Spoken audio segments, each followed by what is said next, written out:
భద్రాద్రి కొత్తగూడెం జిల్లాలో గత 4 రోజుల నుంచి కురుస్తున్న భారీ వర్షాలకు వాగులు వంకలు పొంగిపొర్లుతున్నాయి. ఎగువన కురుస్తున్న భారీ వర్షాలకు గోదావరి నీటిమట్టం అంతకంతకు పెరుగుతూ వస్తోంది. ప్రస్తుతం గోదావరి నీటిమట్టం 48.3 అడుగులకు చేరుకుంది. దాంతో అధికారులు రెండో ప్రమాద హెచ్చరిక జారీ చేశారు. గోదావరి నీటిమట్టం పెరగడంతో చెర్ల, దుమ్ముగూడెం, వాజేడు మండలాల్లో రోడ్లకు ఇరువైపులా గోదావరి ప్రవహిస్తోంది. కూనవరం, విఆర్పురం, చింతూరు మండలాలకు రాకపోకలు నిలిచిపోయాయి. లోతట్టు ప్రాంతాల ప్రజలను అధికారులు సురక్షిత ప్రాంతాలకు తరలిస్తున్నారు. గోదావరి ప్రవాహం ఎక్కువగా ఉండటంతో పర్ణశాల, సీతమ్మనార, చీరల ప్రాంతం నీట మునిగింది.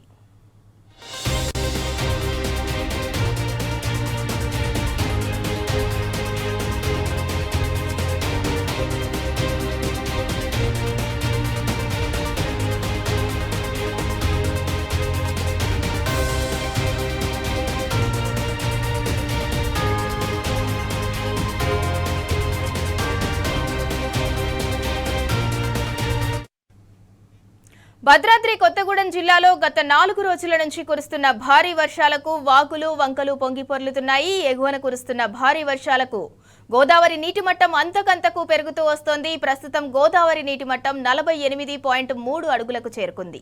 దాంతో అధికారులు రెండో ప్రమాద హెచ్చరిక జారీ చేశారు. గోదావరి నీటిమట్టం పెరగడంతో చెర్ల, దుమ్ముగూడెం, వాజేడు మండలాల్లో రోడ్లకు ఇరువైపులా గోదావరి ప్రవహిస్తోంది. కూనవరం, విఆర్పురం, చింతూరు మండలాలకు రాకపోకలు నిలిచిపోయాయి. లోతట్టు ప్రాంతాల ప్రజలను అధికారులు సురక్షిత ప్రాంతాలకు తరలిస్తున్నారు. గోదావరి ప్రవాహం ఎక్కువగా ఉండటంతో పర్ణశాల, సీతమ్మనార, చీరల ప్రాంతం నీట మునిగింది.